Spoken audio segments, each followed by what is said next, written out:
Hey everybody, Paul here with Toolmetrics, and I want to talk a little bit about this new Dewalt die grinder. This is a 20 volt max, part of their 20 volt max system, so if you use their drills and impact drivers and so forth, you could buy this tool bare like I did without batteries, save some money. This came in at about $160, so it's not a cheap tool, but it's a high quality die grinder.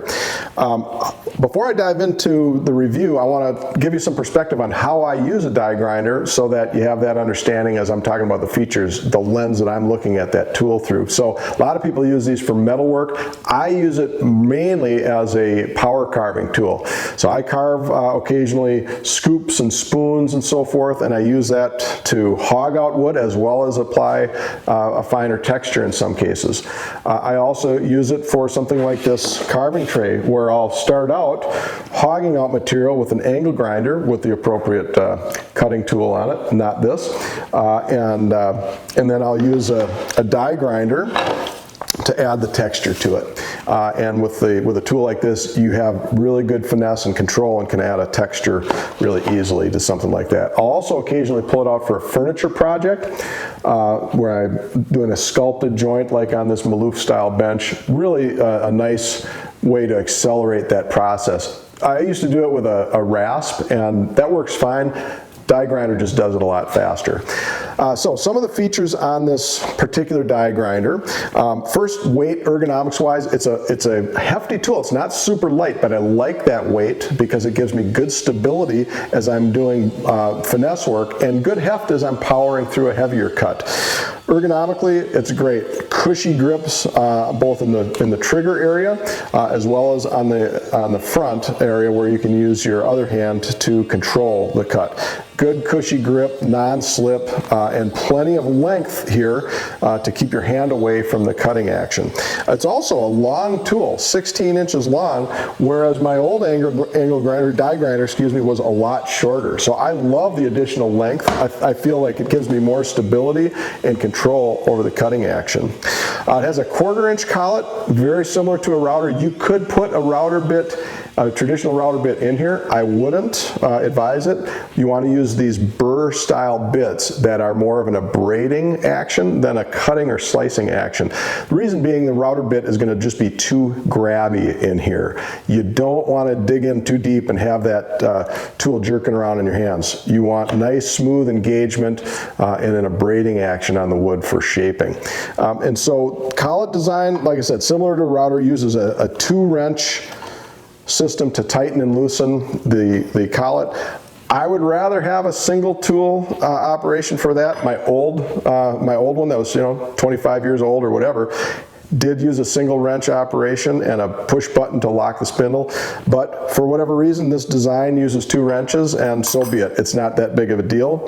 It's just fine. So the power is it's a brushless motor, so that gives you very smooth acceleration from 0 to 25,000 RPM, and that was a noticeable difference over my old die grinder and other die grinders that I've used. The smoothness of acceleration in the variable speed range is really cool.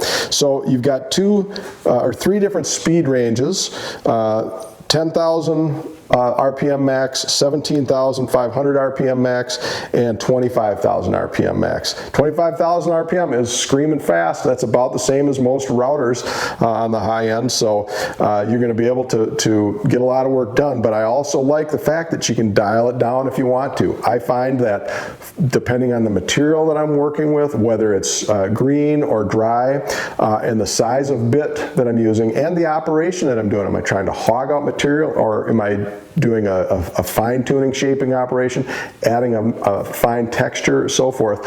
The speed, the sweet spot speed for any of those operations or combinations of variables is going to vary quite a bit. So sometimes I want to slow it down, sometimes I want to speed it up. So I really like that capability. I like the lights, the LED lights on the front of this. I didn't realize how much I would enjoy that, but having that light shining on your work when you're doing detail work on a project is really really a neat capability.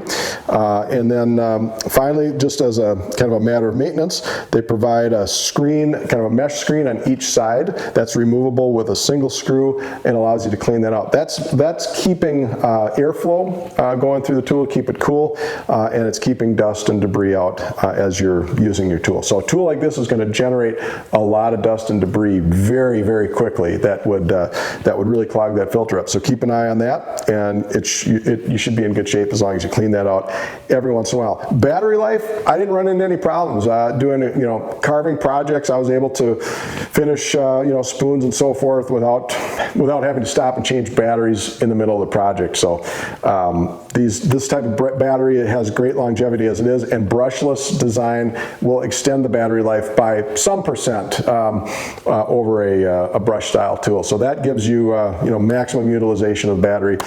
Plenty of power in this tool. It never felt like I was lacking for power at all in using the tool. I'm going to do another video and do a project beginning to end using that, carving a spoon or a scoop or something like that, just so you can see the full range of capabilities on a project of that nature. So with that, I'm going to wrap up for now. Let me know down below if you have any questions. I'll give you a link to the tool itself, as well as a couple of the bits that I really like to use with it. So ask any questions down below. I'll get back to you quickly, and I hope you'll subscribe and come back to the Toolmetrics channel. I do a lot of woodworking and wood turning and DIY related tool videos. Thanks very much for watching.